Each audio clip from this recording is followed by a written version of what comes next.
오늘 우리가 함께 볼 하나님의 말씀은 고린도후서 5장 11절에서 19절까지의 말씀입니다.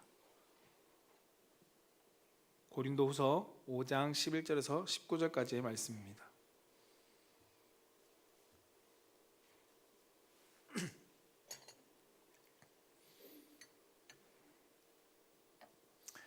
다 찾으신 줄 알고 우리 한 절씩 교독하겠습니다. 우리는 주의 두려우심을 알므로 사람들을 권면하거니와 우리가 하나님 앞에 알려졌으니 또 너희의 양심에도 알려지기를 바라노라. 우리가 다시 너희에게 자천하는 것이 아니요 오직 우리로 말미암아 자랑할 기회를 너희에게 주어 마음으로 하지 않고 외모로 자랑하는 자들에게 대답하게 하려 하는 것이라. 우리가 만일 미쳤어도 하나님을 위한 것이요 정신이 온전하여도 너희를 위한 것이니 그리스도의 사랑이 우리를 강권하시는 도다. 우리가 생각하건대 한 사람이 모든 사람을 대신하여 죽었은즉 모든 사람이 죽은 것이라. 그가 모든 사람을 대신하여 죽으심은 살아있는 자들로 하여금 다시는 그들 자신을 위하여 살지 않고 오직 그들을 대신하여 죽었다가 다시 살아나신 이를 위하여 살게 하려 함이라. 그러므로 우리가 이제부터는 어떤 사람도 육신을 따라 알지 아니하노라. 비록 우리가 그리스도도 육신을 따라 알았으나 이제부터는 그같이 알지 아니하노라. 그런즉 누구든지 그리스도 안에 있으면 새로운 피조물이라. 이전 것은 지나갔으니 보라 새 것이 되었도다. 모든 것이 하나님께로서 났으며 그가 그리스도로 말미암아 우리를 자기와 화목하게 하시고 또 우리에게 화목하게 하는 직분을 주셨으니 함께 읽겠습니다. 곧 하나님께서 그리스도 안에 계시사 세상을 자기와 화목하게 하시며 그들의 죄를 그들에게 돌리지 아니하시고 화목하게 하는 말씀을 우리에게 부탁하셨느니라. 아멘. 오늘 우리가 함께 읽은 하나님의 말씀은 고린도후서 5장 11절에서 19절까지의 말씀을 가지고 한번 따라해 봅시다. 복음 안에서 사랑으로 화목해지는 은혜. 사랑으로 화목해지는 은혜. 네. 복음 안에서 사랑으로 화목해지는 은혜라는 말씀의 제목으로 선포되어질 때 우리 사랑하는 성도님들의 사랑이 풍성해지고 그 사랑을 통해서 화목을 이루어낼 수 있는 놀라운 은혜가 우리 성도님들 삶과 그리고 가정과 여러분들의 터전 위에 가득하기를 주님의 이름으로 축복합니다. 저를 따라서 한번 고백해 보겠습니다. 하나님 사랑합니다. 하나님 감사합니다. 네, 이 고백이 우리의 신앙의 고백이 되길 주님의 이름으로 축복합니다. 짧은 옛 전래동화의 이야기로 함께 좀 시작을 하려고 합니다. 여러분, 한 색시가 이제 시집을 가서 얼마 되지 않았는데 어느 날 밥을 짓다가 부엌에서 울고 있었습니다. 그 모습을 보고 남편이 묻자 내가 밥을 태워서 그렇다고 이 색시는 이야기를 했습니다. 그 이야기를 들은 남편이 이렇게 말합니다. 오늘 내가 너무 바빠서 물을 조금밖에 길어오지 못했어요. 그래서 물이 부족해서 밥이 탄 거니까 이건 내 잘못입니다. 너무 걱정하지 마세요 라고 위로했습니다. 그 말을 들은 아내는 울음을 그치기는커녕 그것에 감동해서 더 눈물을 흘렸습니다. 그때 마침 부엌을 지나가고 있던 시아버지가 그 광경을 보고 이유를 물었습니다. 그리고는 아버지가 이렇게 이야기합니다. 내가 늙어서 힘이 떨어져가지고 장작을 잘게 패지 못해. 불이 너무 세가지고 밥이 탄 거니까 너무 탓하지 마라. 내 잘못이다 라고 이야기했습니다. 그때 이런 작은 소동을 듣고 시어머니가 나와서 하는 말이 그래 이제 내가 늙어서 밥 냄새를 제대로 못 맡아서 너가 밥을 내릴 때를 내가 알려주지 못해서 그래 된 거다. 다 내 탓이다 라고 시어머니가 이야기했습니다. 여러분 이 옛 이야기지만 이 이야기가 들려주는 것이 무엇일까요? 속담으로 보면 가화만사성이라는 속담이 있습니다. 가화만사성, 가정이 화목하면 모든 일이 잘 된다는 뜻입니다. 바로 이 이야기 가운데 살펴볼 수 있는 이야기겠죠. 누구나 오늘 말씀 속에서 누구 한 사람 남에게 책임을 전가하지 않습니다. 오늘 내용 속에서 남을 비난하지 않습니다.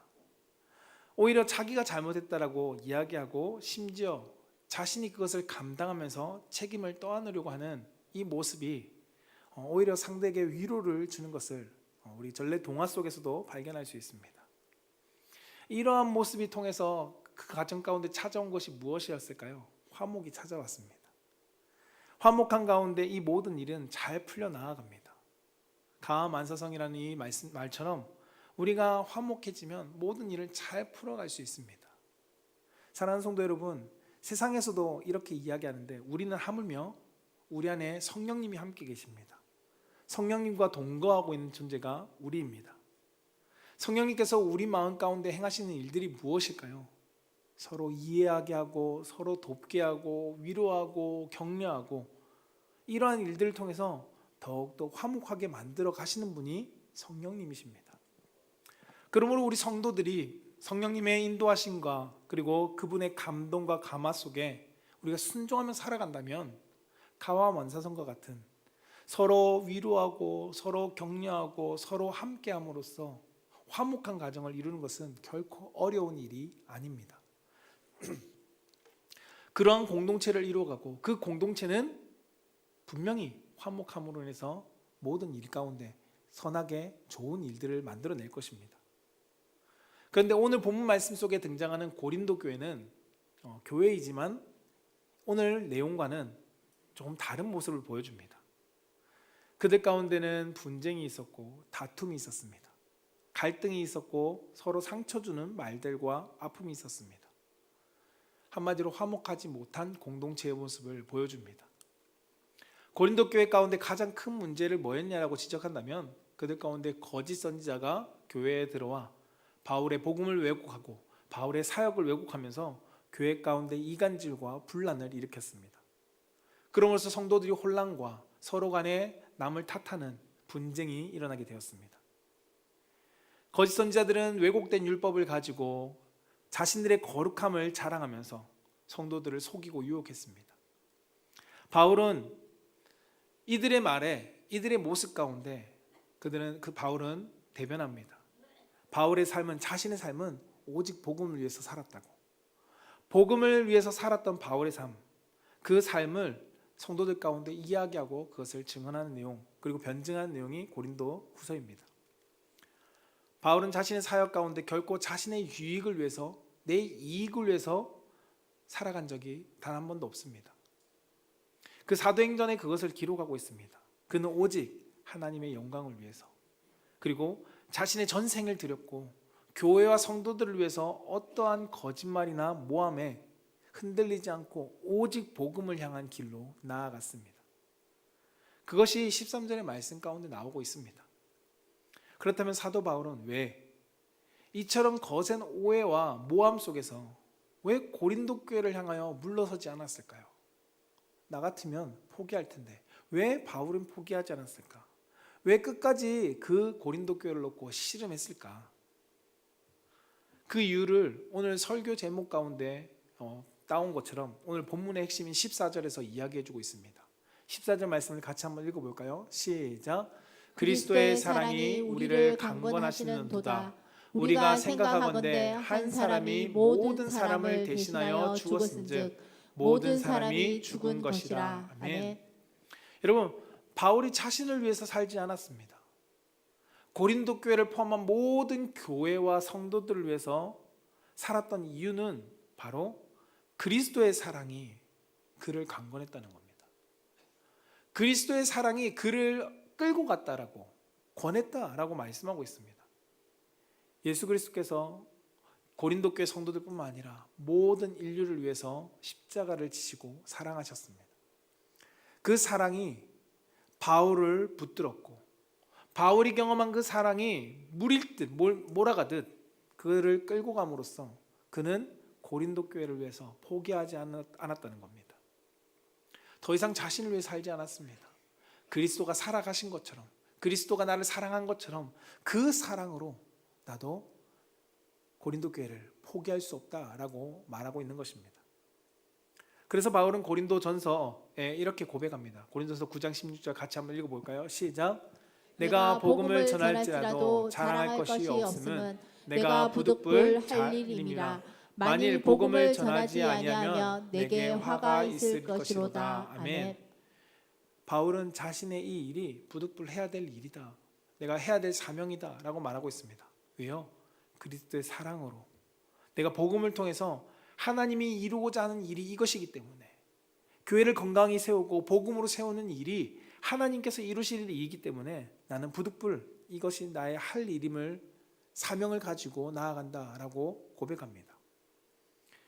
여러분, 복음의 사랑을 통해서 하나님께서 이루고자 하는 것은 무엇이냐면 오늘 고린도 교회 가운데 보여주는 것처럼 불신과 깨어진 관계 속에 하나님과 성도의 사이가, 그리고 성도와 성도의 사이가 화목해 되는 일을 하나님은 만들어 가신다는 것입니다. 여러분, 하나님이 화목을 이루기 위해서 오늘 바울을 사용합니다. 상처받고 서로 내 편 네 편 나뉘고 싸우고 있는 그 상황 속에 하나님은 바울을 사용하셔서 오늘 복음의 사명으로서 부르셨다는 것을 성경 우리 가운데 알려주고 있습니다. 여러분, 사도 바울이 전한 복음의 사랑으로 화목해진 은혜가 말씀 속에서 그들 가운데 발견되고 있고 그것을 우리 가운데 전하고 있습니다. 그리고 사도 바울은 그것을 삶으로 실현해냈습니다. 우리 또한 동일합니다. 우리도 우리 교회를 위하여 하나님께서 복음의 사명을 감당하게 하시고 복음 안에서 더욱더 화목해지도록 만들어가고 계시다는 것입니다. 우리의 교회뿐만 아니라 여러분들의 가정의 공동체 가운데 하나님은 그 화목을 이루도록 여러분들을 바울처럼 보내셨습니다. 저는 우리 사랑하는 성도님들이 그 사명을 감당하며 나아갈 수 있는 성도가 되기를 축복합니다. 그것을 위해서 사랑으로 이루는 화목에 대해서 세 가지로 함께 보고자 하는데, 그 첫 번째는 따라해 봅시다. 주님을 위해서 살게 합니다. 네, 주님을 위해서 살게 한다는 것입니다. 사랑으로서 이루는 화목은 우리에게 주님을 위해서 살게 만들어 줍니다.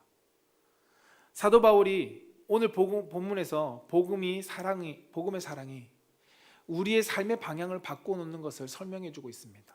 오늘 15절 말씀을 같이 한번 읽어볼까요? 시작.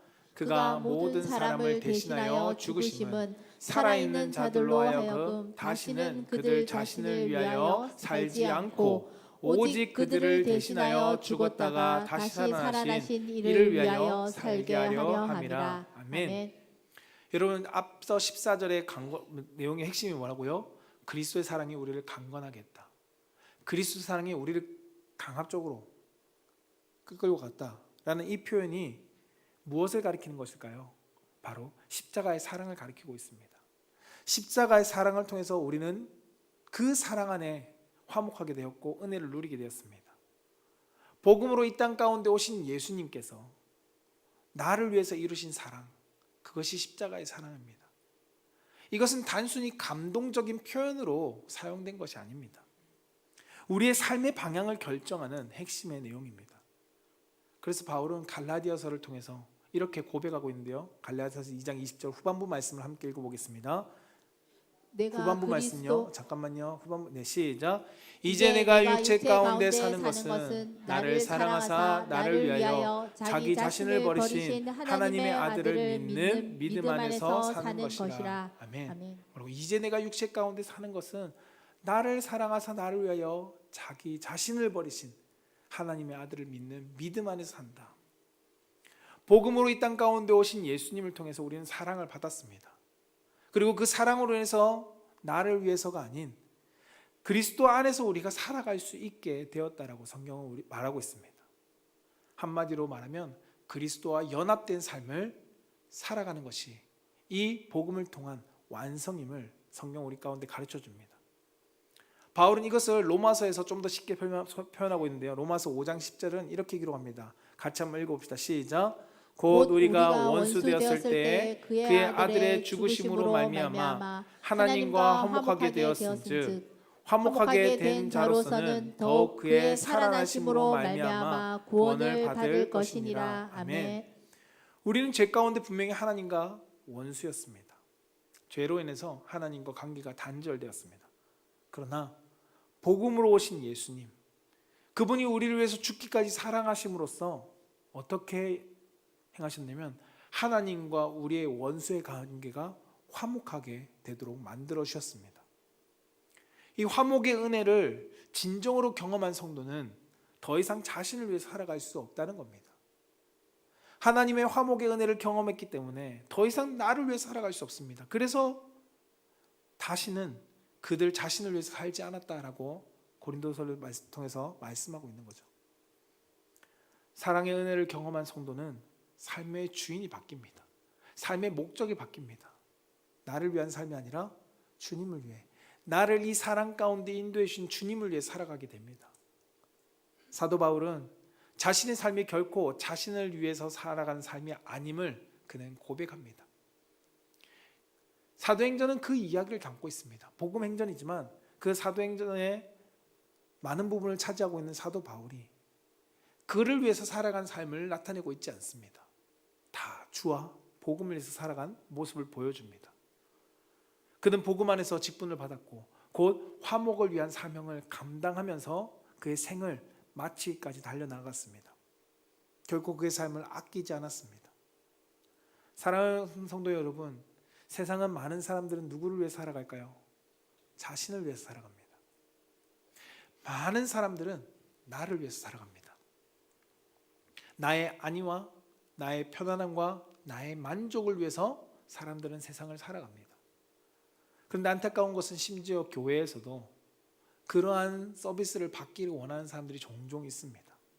신앙생활을 하다 보면 다른 사람들이 나를 섬겨주기를 원하는 그러한 마음을 가지고 살아가는 사람들이 종종 보이게 됩니다.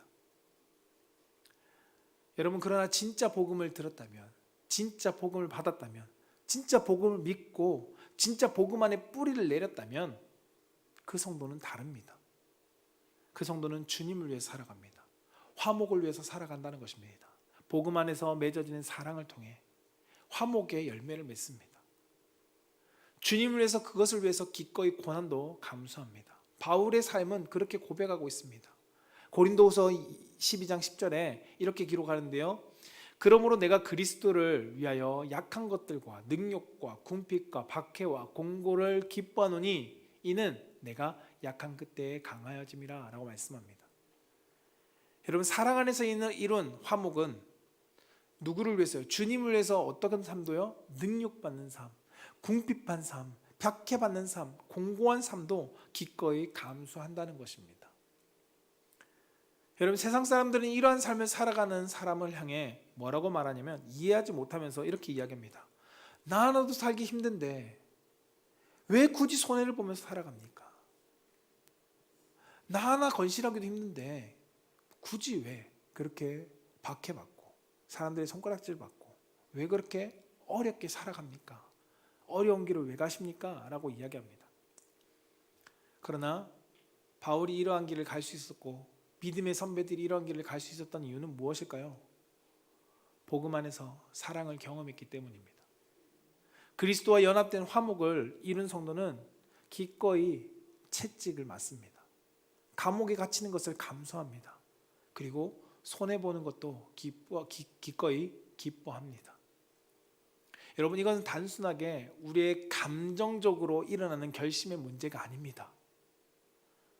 이것은 복음이 믿어지기 때문에, 복음의 뿌리를 내렸기 때문에, 복음 안에서의 사랑을 경험했기 때문에 나타나는 성도들의 열매입니다.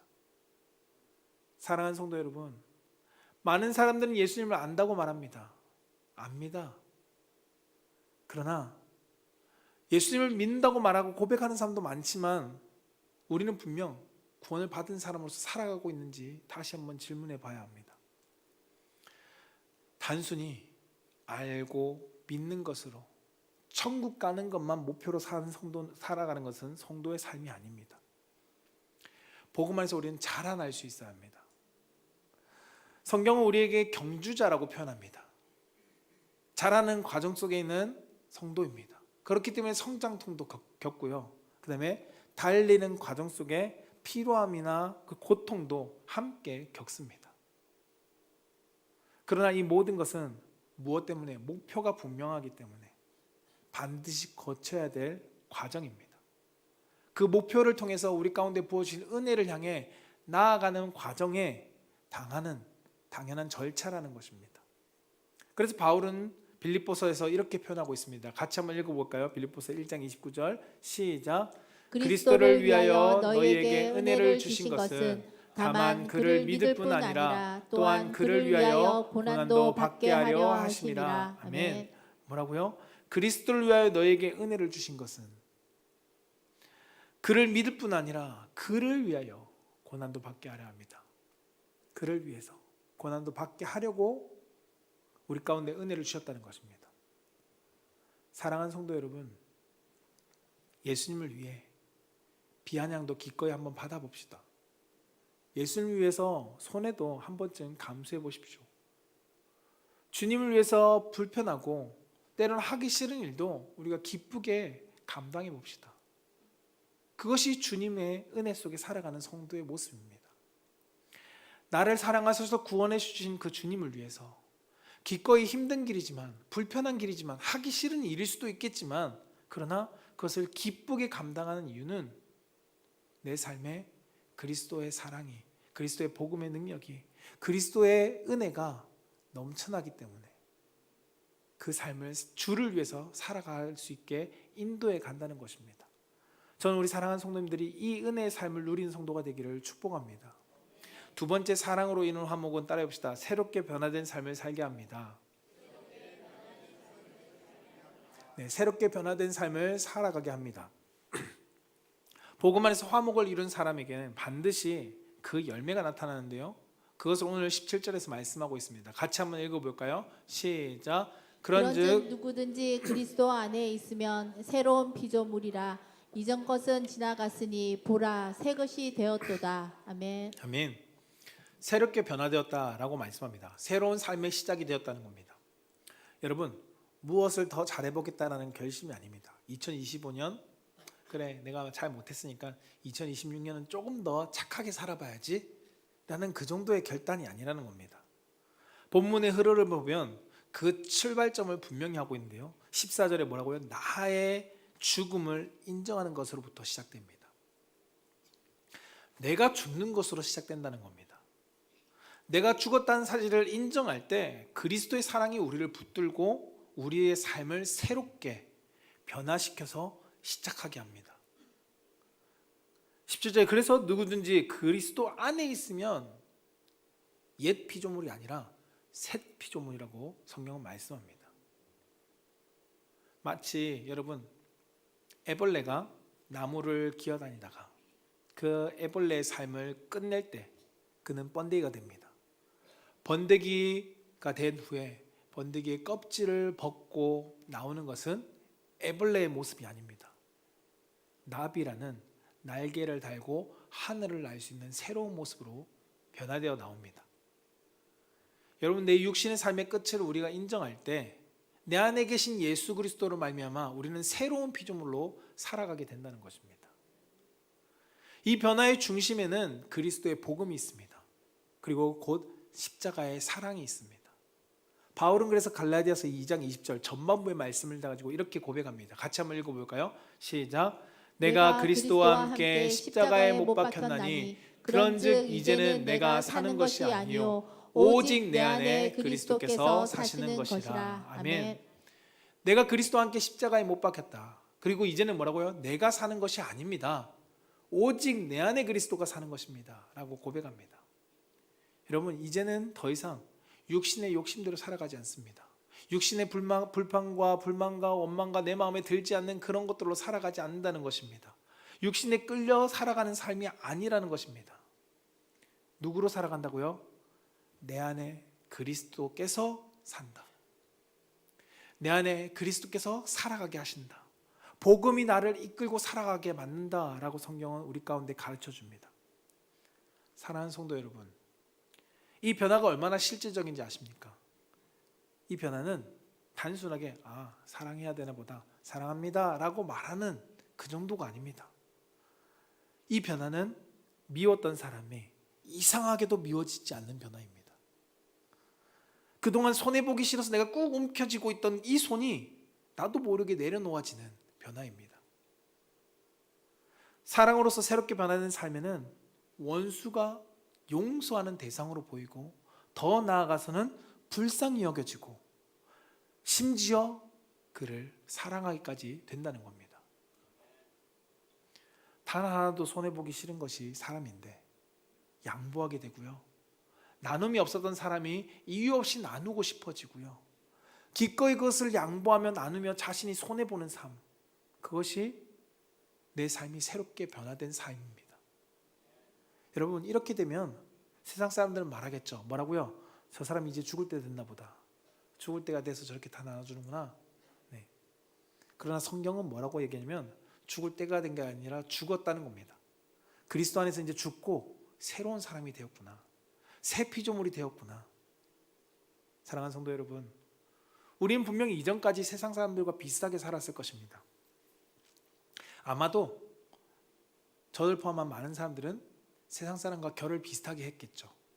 어느 정도 내 것도 챙기면서 세상에 잘 스며들어서 티 안 나게, 과하지도 않고, 그리고 그렇다고 부족하지도 않은 적당한 수준의 사람들 가운데 착하면서도, 그렇다고 너무 또 내 것을 손해보지 않는 그러한 삶을 대부분 살았을 것입니다. 그 삶을 뭐라고 얘기할까요? 세상과 잘 조화를 이루었다라고 표현했을 것입니다. 그러나 성경은 복음 안에서 사랑으로 새롭게 변화된 사람은 삶의 결이 다르다고 말합니다. 삶의 결. 그래서 바울은 로마서에 이렇게 고백하죠. 로마서 12장 2절에 함께 읽어볼까요? 시작.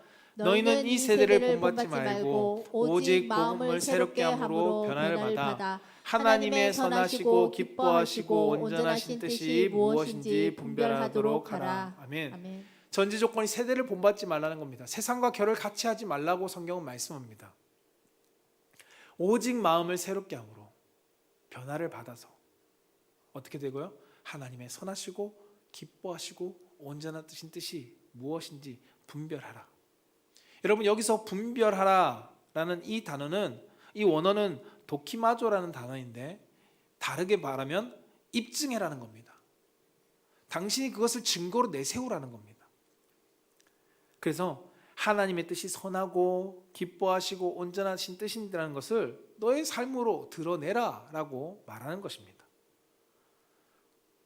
바로 그리스도임을 숨기지 말라는 거죠.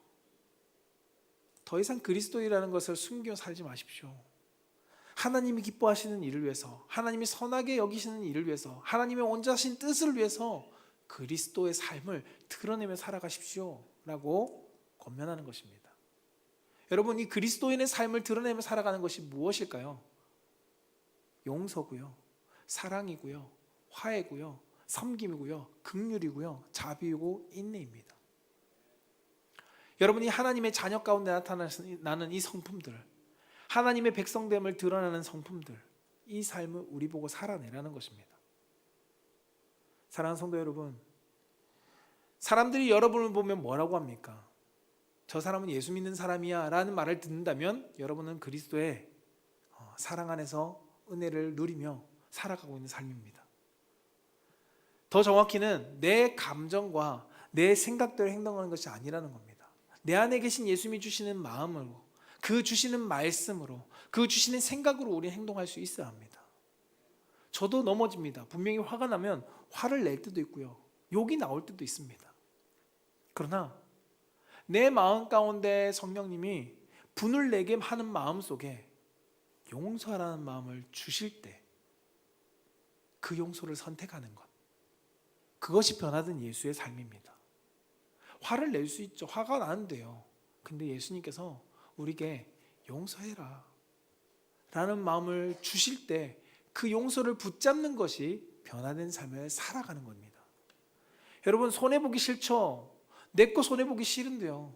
그런데 내 마음 가운데 갑자기 하나님께서 저 사람을 위해서 네가 손해보면 안 되겠니?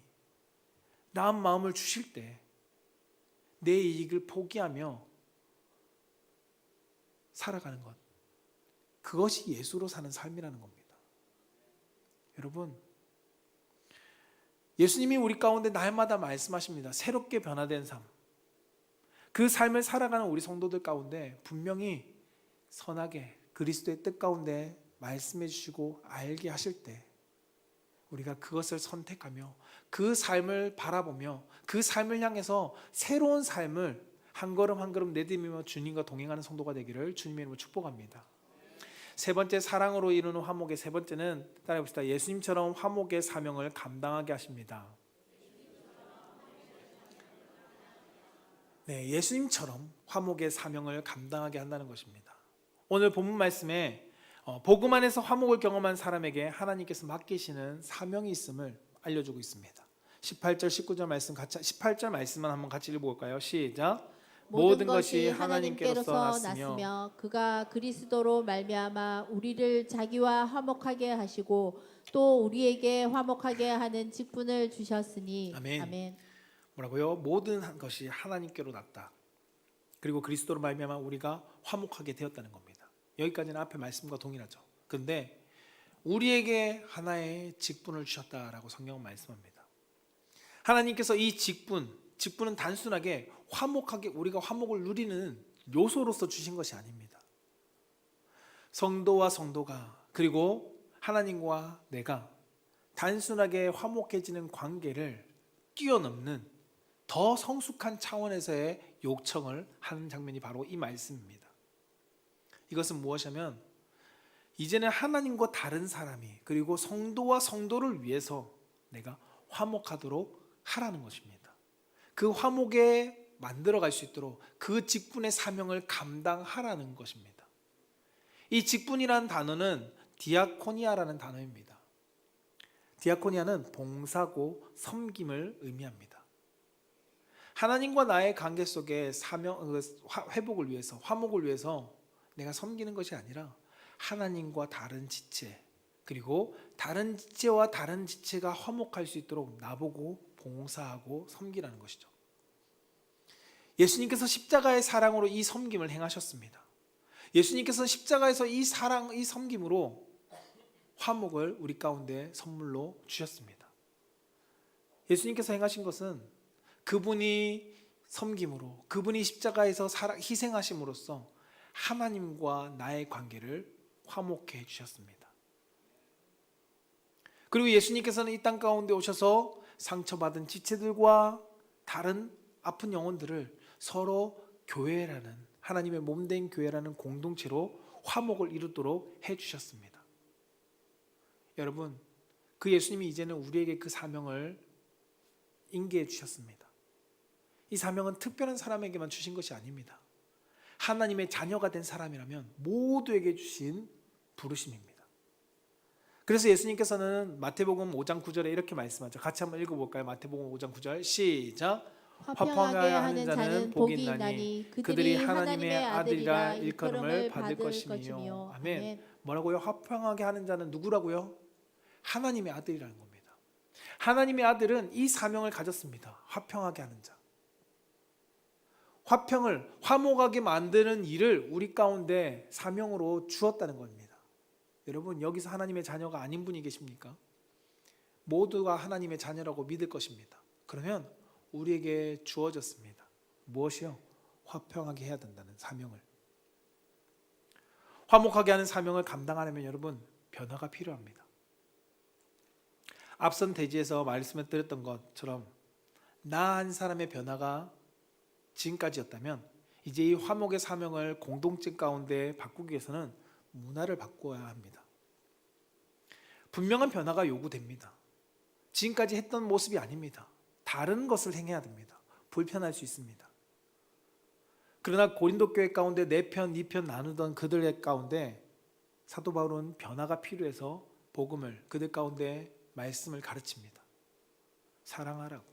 그리고 그것을 실천합니다.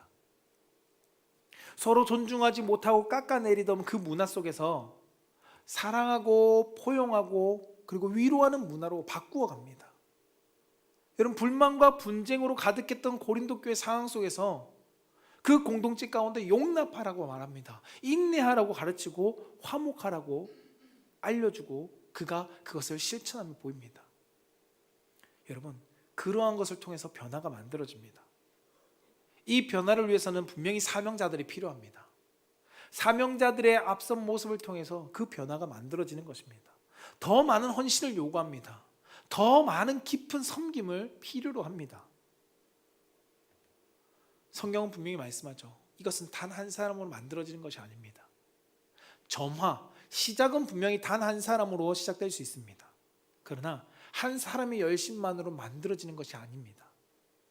하나님께서 우리에게 화목을 이룰 직분을 주셨다. 이것은 한 사람에게만 준 것이 아니라 우리에게 주셨다라고 성경 분명히 말씀하고 있습니다. 공동체 전체에게 주신 사명입니다. 물론 한 사람이 변화를 시작하는 것은 어렵지 않을 수 있고 시작할 수 있습니다. 그러나 한 사람의 변화는 어느 순간 문화가 되어지지 못하고 모두가 함께 동참하지 못하면 그냥 식어져 버리게 됩니다. 그러나 궁극적으로 화목하는 공동체를 이루기 위해서 함께 감당한다면, 때로는 내가 100% 그 일을 못해도 내가 하나 했을 때 저기서 하나가 나오고 여기서 하나가 나오고 그 하나들이 쌓여서 100이 만들어질 것이고, 교회 가운데 하나님이 원하시는 화목의 공동체를 이루어갈 것입니다. 바울은 골로새 교회 가운데 그래서 이렇게 권면합니다. 골로새 3장 13절에서 15절 함께 같이 읽어볼까요? 시작. 누가 누구에게 불만이 있거든 서로 용납하여 피차 용서하되 주께서 너희를 용서하신 것 같이 너희도 그리하고 이 모든 것 위에 사랑을 더하라. 이는 온전하게 매는 띠니라. 그리스도의 평강이 너희 마음을 주장하게 하라. 너희는 평강을 위하여 한 몸으로 부르심을 받았나니 너희는 또한 감사하는 자가 되라. 아멘. 뭐라고요? 누가 누구에게 불만이 있거든. 불만이 없을 수 없습니다. 여러분, 불만이 나올 수밖에 없죠. 근데 불만이 있거든 어떡하라고요? 서로 용납하고 피차 용서하라는 겁니다. 무엇을 위해서요? 이 화목을 이루기 위해서. 불만이 없는 것이 아닙니다. 불만이 있죠. 그런데 서로 용납하고 용서하라고 성경 말씀합니다. 그리고 너희도 용서한 것 같이 너희도 서로 그러라는 거야. 누구 한 사람만 행하는 것이 아니라 그것을 받았다면 너도 받은 그 사람도 용서하신 한 것처럼 행하라는 겁니다. 그래서 그리하고 그렇게 쌓여진 모든 것 위에 무엇을 더하라고요? 결국은 사랑을 더하라는 겁니다. 여러분, 용서하는 행동, 그리고 섬김, 봉사, 이것 위에 사랑이 없으면 성경은 울리는 꽹가리만 될 뿐이라고 가르칩니다. 사랑으로 모든 것을 포장할 수 있어야 합니다. 사랑으로 덮을 수 있어야 합니다. 이것이 온전하게 매는 띠라고 말씀합니다. 하나로 묶는 것입니다. 누구 한 사람만 행하는 것이 아니라 사랑으로 모든 것을 행할 때 그것이 하나의 믿음의 공동체, 하나의 떡을 이룰 수 있습니다. 그래서 그것을 위해서 그리스도의 평강이 너희 마음을 주장하게 하라고 가르칩니다. 무엇이요? 그리스도의 평강의 마음. 그리스도가 주시는 그 마음을 가지지 않으면 우리는 사랑의 띠를 맬 수 없습니다. 왜냐하면 사랑은 내가 하는 게 아니거든요. 우리가 하려니까 매번 실패합니다. 내가 사랑하려고 하니까 실패하고요. 내가 용서하려고 하니까 실패합니다. 성경은 그 그리스도의 평강의 마음이 너를 주장하게 하라, 끌고 가게 하라는 것입니다.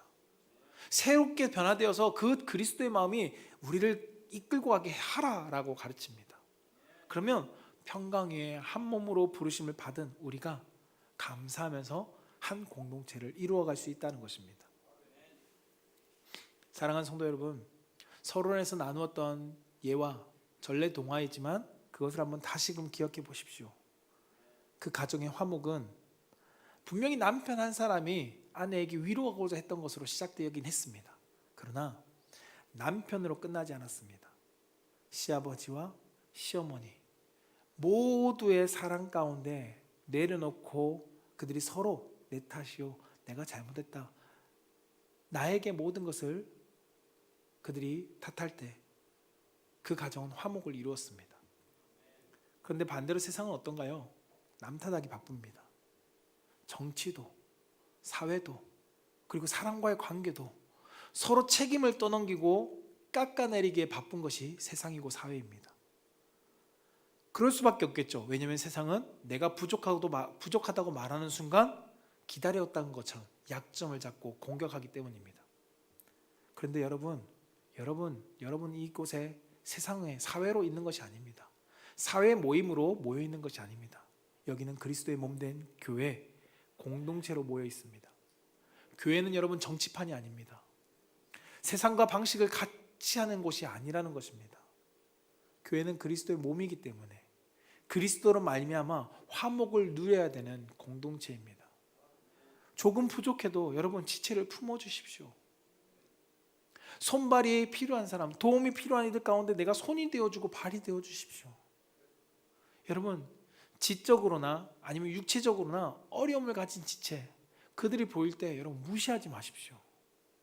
그리고 그들을 외면하지 마십시오. 더 따뜻하게 다가가십시오. 더 기꺼이 그들을 품어주십시오. 그것이 화목을 이루는 모습입니다. 예수님께서 보여주신 모습이고 초대교회 가운데 이루고 성취해야 될 모습이었습니다. 우리는 예수님처럼 우리에게 화목의 사명을 감당하도록 부름받았습니다. 사랑하는 성도 여러분, 우리 풍성한 교회가 그러한 교회가 되기를 원합니다. 그러한 성도들이 모여있는 곳이 되기를 원합니다. 여러분들에게 맡겨진 그 화목의 사명을 여러분 가정에서 시행해 보십시오. 좀 더 나아가 여러분들이 속해 있는 직장 속에서 그 화목을 만들어 가 보십시오.